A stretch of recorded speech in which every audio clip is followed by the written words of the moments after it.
പ്രമാണിയുടെ ഖബറും പ്രത്യക്ഷത്തിൽ ഒരേപോലെ തന്നെയാ. അത് തുറന്നു നോക്കിയാലും ഒരേപോലെ തന്നെയാ. ഒരുപക്ഷെ മുഴുവൻ ദ്രവിച്ചിട്ടുണ്ടാകും, ഒരുപക്ഷെ ദ്രവിക്കാതെ ബാക്കി നിൽക്കുന്നുണ്ടാകും. ഇല്ല ഇല്ല, എല്ലാവരും മടങ്ങിപ്പോയില്ലേ? ഇങ്ങനെ മടങ്ങിപ്പോകും, മടങ്ങാത്ത ആരും ഉണ്ടാവില്ല. സുമ്മ ഇന്ന അലൈനാ ഹിസാബഹും.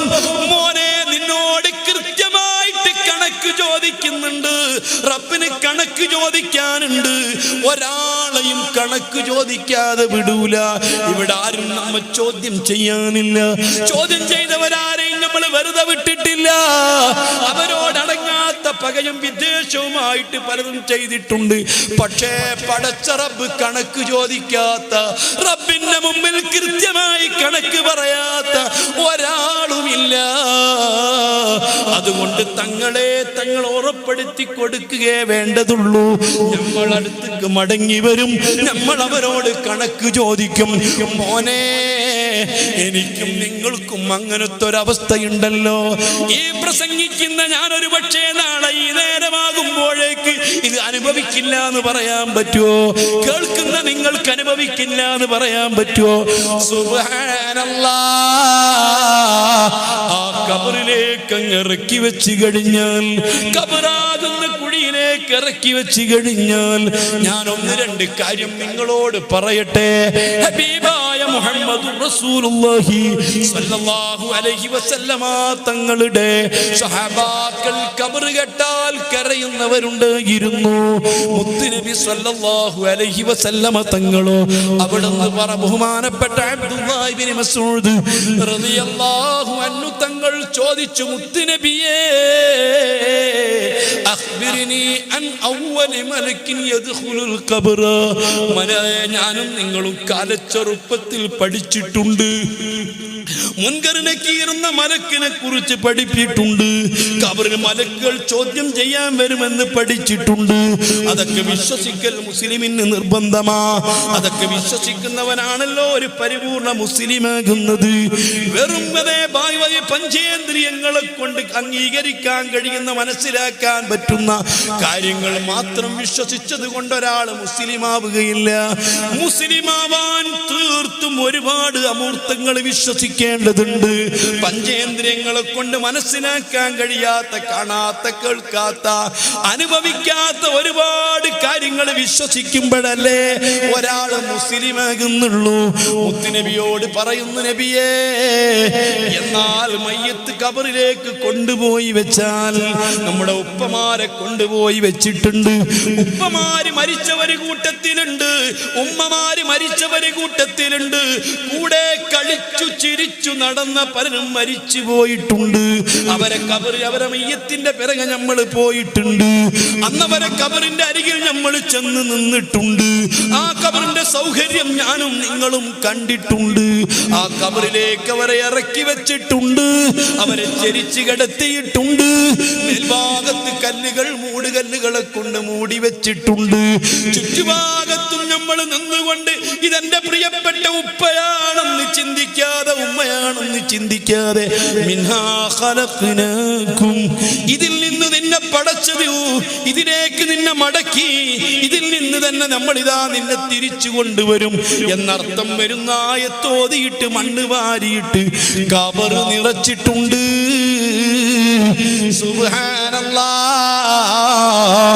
അതിനുശേഷം ഖബർ ചുറ്റുഭാഗത്തും ഖബർ മണ്ണുകൾ മുഴുവനും ഖബറിലേക്ക് നിറച്ച് അല്ലാഹ് ഒരു മീസാൻ കല്ല്, രണ്ട് മീസാൻ കല്ലും കുത്തി, ഒരു പച്ചക്കൊമ്പ് നട്ടുപിടിപ്പിച്ച് ഒരു തൊട്ടി വെള്ളമൊഴിച്ച്, ഒരു ഉസ്താദോ സമാനമായ ആളോ ആ മയ്യത്തിന് അഭിമുഖമായി നിന്നിട്ട് ഏതാനും ചില കാര്യങ്ങൾ അപ്പോഴും ഓർമ്മപ്പെടുത്തി കൊടുത്തിട്ടുണ്ട്.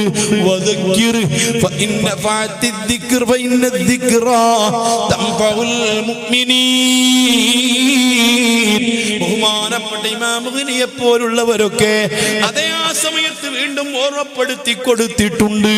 ഓർമ്മപ്പെടുത്തി കൊടുക്കാനാണല്ലോ തൽഖീൻ ചൊല്ലിക്കൊടുക്കുന്നത്. മോനെ, എന്താണ് ആ ചൊല്ലിക്കൊടുക്കുന്നത്? കൊടുക്കുന്നത് ഓർത്തിട്ടുണ്ടോ? അല്ലാഹുവിന്റെ അടിമയായ മനുഷ്യ, നീ സൃഷ്ടിച്ച റബ്ബിന്റെ അടിമയാ. ഈ ദുനിയാവിന്ന് പുറത്തു പോയപ്പോ, ഈ ദുനിയാവിന്ന് നീ മറഞ്ഞു പോകുമ്പോ ഒരു കണ്ടീഷനുമായിട്ടാ നീ പോയിരുന്നത്. നീ ചില കാര്യങ്ങളൊക്കെ വിശ്വസിച്ചിരുന്നു. ഈ പ്രപഞ്ചത്തിന്റെ പിന്നിൽ പ്രവർത്തിക്കുന്ന അല്ലാഹു സത്യമാണ്, അവനയച്ച പ്രവാചകർ സത്യമാണ്, അതേ സ്വർഗം സത്യമാണ്, നരകം സത്യമാണ്, അതേ മുൻകർ നക്കീർ നിന്റെ കബറിൽ വരുമെന്നത് സത്യമാണ്. ഇതൊക്കെ വിശ്വസിച്ചിരുന്നവനാ. ഇതൊക്കെ നിനക്ക് ശരിക്കും ഓർമ്മ വേണം. അതുകൊണ്ട് ഈ രണ്ട് മലക്കുകൾ വന്നിട്ട് നിന്നെ ഉണർത്തിയിട്ട്, നിന്നെ ഏൽപ്പിച്ചിരുത്തിയിട്ട് നിന്നോട് ചില കാര്യങ്ങളൊക്കെ ചോദിക്കുമ്പോ കൃത്യമായിട്ട് പറയണേ എന്നൊക്കെ അവനോട് ഓർമ്മപ്പെടുത്തി കൊടുത്തിട്ട് അല്ലാഹ് നിന്നെ ഉറപ്പിച്ച് നിർത്തി തരട്ടെ. പതറാതെ, പേടിക്കാതെ, നിനക്ക് അങ്കലാപില്ലാതെ, നിനക്ക് പ്രയാസങ്ങളില്ലാതെ, ധൈര്യത്തിലും സ്ഥൈര്യത്തിലും പടച്ച റബ്ബ് നിന്നെ സാബിത്തായ ഖൗല് കൊണ്ട് ഉറപ്പിച്ച് നിർത്തി തരട്ടെ എന്നും പറഞ്ഞ് ഈ ഉസ്താദ് ഒരു പ്രാർത്ഥനയും നടത്തി, ഒരു ചെറിയ ദുആഉം നടത്തി. ആളുകളൊക്കെ പിരിയുമ്പോൾ ഒരിക്കലും നീ നനച്ചിട്ടില്ലാത്ത നിന്റെ പ്രിയപ്പെട്ട മക്കൾ നിന്നെ പിരിഞ്ഞുപോയി, നിന്റെ കൂട്ടുകാരൻ പിരിഞ്ഞുപോയി. അല്ലാഹ് പ്രിയപ്പെട്ട പെങ്ങളെ, നിന്റെ പ്രിയപ്പെട്ട ഭർത്താവ് പിരിഞ്ഞുപോയി. അല്ലാഹ് ഒരിക്കലും പിരിയില്ല എന്ന് കരുതിയവര് മുഴുവനും പിരിഞ്ഞുപോയി. ആരാണ് നിന്നെ പിരിയാത്തത്?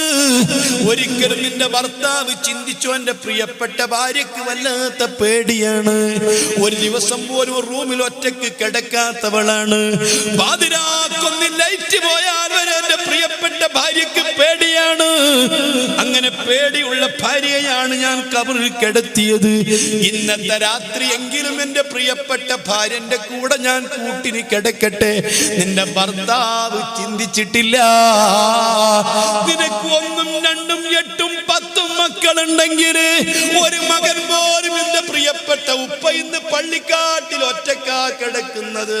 ഇന്ന് എന്റെ ഉപ്പയുടെ ആദ്യത്തെ രാത്രിയാ, എന്റെ ഉപ്പന്റെ 1ാമത്തെ അനുഭവമാ. ഇന്നെങ്കിലും ഞാൻ എന്റെ പ്രിയപ്പെട്ട ഉപ്പാന്റെ അടുത്ത് നിൽക്കട്ടെ എന്ന് ഒരു മകനും ചിന്തിച്ചില്ല, ഒരു മകളും ചിന്തിച്ചില്ല. എന്റെ ഉപ്പ എനിക്ക് വേണ്ടിയാണ് കഠിനാധ്വാനം ചെയ്തത്. എനിക്ക് വേണ്ടി, എനിക്ക് വീട് വെക്കാൻ, എനിക്ക് ബാങ്ക് ബാലൻസ് ഉണ്ടാക്കി തരാൻ, എന്നെ വിദ്യാഭ്യാസം നേടിത്തരാൻ, എനിക്ക് ഉദ്യോഗം വാങ്ങിത്തരാൻ, എനിക്ക് നല്ല ജീവിതം തരാൻ, എനിക്ക് നല്ല സൗകര്യത്തോടു കൂടി ജീവിക്കാനാ എന്റെ ഉപ്പ പലപ്പോഴും റബ്ബിനെ മറന്ന് ജീവിച്ചത്. എന്റെ ഉപ്പ പലപ്പോഴും നിസ്കാരങ്ങൾ ഉപേക്ഷിച്ചത്. എന്റെ ഉപ്പ പലപ്പോഴും ബ്ലാക്ക് ബിസിനസ്സുകൾ നടത്തിയത് എനിക്ക് വേണ്ടിയായിരുന്നല്ലോ. അതുകൊണ്ട് ഇന്നത്തെ രാത്രിയെങ്കിലും എന്റെ പ്രിയപ്പെട്ട ഉപ്പാന്റെ കൂടെ ഞാനൊന്ന് നിൽക്കട്ടെ.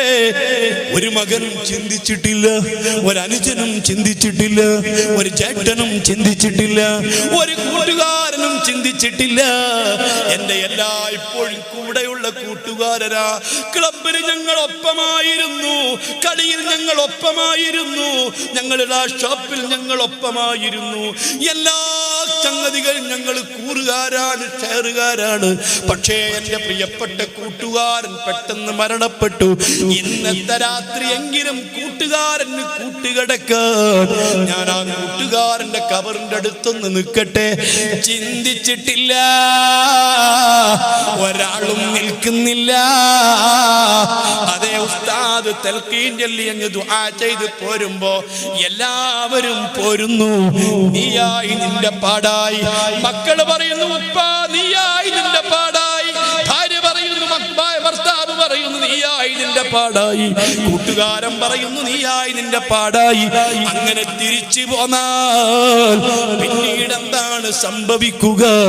തങ്ങളൊന്ന് പറഞ്ഞു തരുമോ? നിന്റെ അറിവിന്റെ മാപ്പിന് കൊണ്ടടക്കാൻ കഴിയില്ല, പഞ്ചേന്ദ്രിയങ്ങളെ കൊണ്ട് മനസ്സിലാക്കാൻ കഴിയില്ല. മൂർത്തങ്ങളെ കൊണ്ടറിയാൻ കഴിയില്ല. അവിടെയാണ് മുത്തുനബി പറയുന്നത്, ഇബ്നു മസ്ഊദ് അൻത അവ്വലു മൻ സഅലനി, ആദ്യം നിങ്ങളാണ് ഇതിനെപ്പറ്റി എന്നോട് ചോദിച്ചത്. ഒരാളും ഇന്ന് വരെ ഇത് എന്നോട് ചോദിച്ചിരുന്നില്ല. ആരെങ്കിലും ചോദിക്കുമ്പോൾ പറയണമെന്ന് കരുതിയിട്ട് മാറ്റിവെച്ചതായിരുന്നു. നിങ്ങളാണ് ആദ്യമായിട്ട് ചോദിച്ചത്. ഞാൻ പറഞ്ഞു തരാ. അതേ കബറെല്ലാം മൂടിക്കഴിഞ്ഞാൽ ആത്മാവ് ശരീരത്തിൽ നിന്ന് പിരിഞ്ഞു പോയില്ലേ? അള്ളാഹുവിന്റെ തിരുസവിധത്തിലെത്തി വീണ്ടും ആത്മാവ് തിരിച്ചു വന്നിട്ടുണ്ട്. ആ തിരിച്ചു വന്ന ആത്മാവ് ഡെഡ് ബോഡിയുടെ കൂടെയുണ്ട്, ഡെഡ് ബോഡിയുടെ സമീപത്തുണ്ട്, മയ്യത്ത് കട്ടിലിന്റെ കൂടെയുണ്ട്. മയ്യത്ത് കബറിലേക്ക് ഇറക്കി വെക്കുമ്പോഴും ആത്മാവ് മയ്യത്ത് കബറിന്റെ പുറത്തുണ്ട്, മീസാൻ കല്ലിന്റെ സമീപത്തുണ്ട്. ഈ പുറത്തുള്ള ആത്മാവും ഉള്ളിലുള്ള ഡെഡ് ബോഡിയും സുബ്ഹാനല്ലാഹ് ആ കബറിന്റെ അരികിൽ ആദ്യം വരുന്നത് ആഖിറമുണ്ടെന്ന് പഠിപ്പിച്ച മുത്തു മുഹമ്മദ് മുസ്തഫ, അല്ലാഹു ഉണ്ടെന്ന് പഠിപ്പിച്ച മുഹമ്മദ് മുസ്തഫ, ഞാനും നിങ്ങളും ഓതുന്ന ഖുർആൻ റബ്ബിന്റെ കലാമാണെന്ന് പറഞ്ഞു തന്ന മുഹമ്മദ് മുസ്തഫ, ഈ അത്ഭുതങ്ങളൊക്കെയും നമുക്ക് കാണിച്ചു തന്ന മുഹമ്മദ് മുസ്തഫ, സ്വർഗം കണ്ടുവന്ന് പറഞ്ഞു തന്ന മുഹമ്മദ് മുസ്തഫ, ഒരു സെക്കൻഡിൽ 3 ലക്ഷത്തിലധികം കിലോമീറ്റർ സ്പീഡിലേക്ക് യാത്ര പോയ മുത്തു മുഹമ്മദ് മുസ്തഫ, ആ ഹബീബായ മുത്തുനബി സല്ലല്ലാഹു അലൈഹി വസല്ലമ തങ്ങൾ പറയുന്നു, ആളുകളൊക്കെ പിരിഞ്ഞാൽ അതേ അല്ലാഹു സുബ്ഹാനഹു വ തആല പല സൃഷ്ടികളെയും ഭൂമിയുടെ ഉപരിതലത്തിൽ സൃഷ്ടിച്ചിട്ടുണ്ട്, മേൽഭാഗത്ത് സൃഷ്ടിച്ചിട്ടുണ്ട്, ഈ ഭൂമിയുടെ താഴ്ഭാഗത്ത് സൃഷ്ടിച്ചിട്ടുണ്ട്. എന്നാൽ അല്ലാഹു സുബ്ഹാനഹു വ തആല ചില മലക്കുകളെ ഭൂമിക്കടിയിലാ, ആടിയിലുള്ള മലക്കുകളിൽ ഒരു മലക്കുണ്ട് റൗമാൻ. ആ റൗമാൻ എന്ന മലക്ക് വന്നിട്ട് ആ മലക്കിന്റെ ലോകം തന്നെ ഭൂമിയുടെ ഉള്ളിലാണ്. ആ ഭൂമിയുടെ ഉള്ളിൽ കൂടി ചുറ്റി സഞ്ചരിക്കുന്ന മലക്ക്, മോനെ നിനക്കറിയോ? ചിലരോ ചോദിക്കും, ഈ ഭൂമിയിൽ എല്ലാ സ്ഥലത്തും മലക്കുകൾ എങ്ങനെ എത്താനാ? എല്ലാവരും ആത്മാവും എങ്ങനെ പിടിക്കാനാ? നിനക്കറിയോ? നീ സയൻസ് പഠിച്ചിട്ടുണ്ടോ? നിന്റെ സയൻസ് പഠിച്ച മകനോട് ചോദിക്കുക. ഈ ലോകത്ത് ഏറ്റവും വേഗത കൂടിയ സാധനം പ്രകാശമാ. അതേ ഒരു സെക്കൻഡിൽ 3 ലക്ഷം കിലോമീറ്റർ ആണ് പ്രകാശത്തിന്റെ സ്പീഡെങ്കിൽ അല്ലാഹുവിന്റെ മലക്കുകളെ പടച്ച റബ്ബ് സൃഷ്ടിച്ചത് പ്രകാശങ്ങളെ കൊണ്ടാ. അത് 21-ാം നൂറ്റാണ്ടിലെ ശാസ്ത്രജ്ഞന്മാരെ കണ്ടെത്തി അവരുടെ പ്രത്യേക ഉപകരണങ്ങൾ ഒന്നുകൂടി വികസിപ്പിച്ചപ്പോ സുബ്ഹാനല്ലാഹ് മൈക്രോ ടെലസ്കോപ്പ് വികസിപ്പിച്ചപ്പോ ഇവിടെ സൂക്ഷ്മ ജീവികളെ കാണാനുള്ള ഏറ്റവും ചെറുതിനെ വലുതായിട്ട് കാണുന്ന അവിടെ മൈക്രോസ്കോപ്പ് വന്ന് വികസിച്ചപ്പോൾ കാണാൻ കഴിഞ്ഞത് എന്താണെന്നറിയോ? പ്രകാശം കൊണ്ടുള്ള കുറെ ജീവികൾ താഴോട്ടും മേലോട്ടും ഇറങ്ങുന്നു, കയറുന്നു. റബ്ബിന്റെ മലക്കുകളാ, ഞാൻ പറഞ്ഞതല്ല. ഇന്നത്തെ പുതിയ നമ്മുടെ വിദ്യാർത്ഥികളോട് ചോദിച്ചാൽ അവര് പറയുന്നു, അതിന്റെ ഡെപ്ത് കുറച്ചുകൂടി ഒന്ന് വികസിപ്പിച്ചപ്പോ ഇതാ പ്രകാശം കൊണ്ടുള്ള ചില ജീവികള് ആയിരക്കണക്കിന് മേൽപോട്ട് കയറുന്നു, ആയിരക്കണക്കിന് താഴേക്ക് ഇറങ്ങുന്നു. സുബ്ഹാനല്ലാഹ്, വിദൂരമല്ലാത്ത ഭാവിയില് സുബ്ഹ് നിസ്കാരത്തിലും അസ്ർ നിസ്കാരത്തിലും റബ്ബിന്റെ മലക്കുകൾ ഇറങ്ങിക്കയറി സിറ്റിമേറുന്നത് ഇതാ കൃത്യമായിട്ട് കാണാൻ പറ്റുന്നതാ. ഇരിക്കട്ടെ, ഈ പ്രകാശ ജീവികളാകുന്ന മലക്കുകൾ അവര് സെക്കൻഡിൽ അവരെ സ്പീഡ് 3 ലക്ഷമാണെങ്കിൽ ഈ ഭൂമിയുടെ ചുറ്റുഭാഗവും എടുത്താൽ ഏത് രൂപത്തിൽ ഭൂമി കഥാ ക്രോസ് ചെയ്താലും ഏത് രൂപത്തിൽ ഭൂമിയിൽ കൂടി പോയാലും അല്ലാഹ് 96,000 കിലോമീറ്ററേ ഉള്ളൂ. എങ്ങനെ പോയാലും 96 56,000 കിലോമീറ്ററാണ് ഭൂമിക്കുള്ളത്. ഏത് രൂപത്തിൽ ക്രോസ് ചെയ്താലും എന്ന് പറഞ്ഞാൽ ഒരു മലക്കിനൊരു സെക്കൻഡ് വേണ്ട ഈ ഭൂമി മുഴുവനും കവർ ചെയ്യാൻ.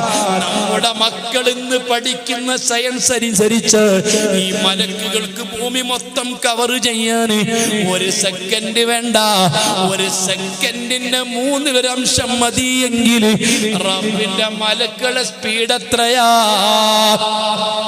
ഇതെല്ലാം ഇന്ന് ആധുനികമായിട്ട് തെളിയിക്കപ്പെട്ടതാണെങ്കിൽ ഈ റഹ്മാൻ എന്ന മലക്ക് അല്ലാഹു ഈ ഭൂമിയിൽ പുതിയൊരു കബർ കുഴിച്ചാൽ ആ കബറിൽ ഒരു ഡെഡ് ബോഡി എത്തിക്കഴിഞ്ഞാൽ ആ കബറിന്റെ മുൻവശം കുത്തിത്തുരന്ന് ആ മലക്ക് വരുന്നു. ഈ ഡെഡ് ബോഡി കിടക്കുന്ന കബറിൽ വന്നുകൊണ്ട് മലക്ക് ചെയ്യുന്നത് എന്താണ്? മുത്തുനബി പറയുന്നു ഇബ്നു മസ്ഊദ് തങ്ങളോട്, ഈ കബറിന്റെ പുറത്തുള്ള ആത്മാവും കബറിലുള്ള ശരീരവും തമ്മിൽ ഒന്ന് ബന്ധിപ്പിക്കുന്നു, കണക്ഷൻ കൊടുക്കുന്നു. ആത്മാവിന് കണക്ഷൻ കൊടുത്താൽ ഒരുപക്ഷേ ഐസിയുലായപ്പോൾ ആത്മാവ് പിരിഞ്ഞതായിരിക്കും.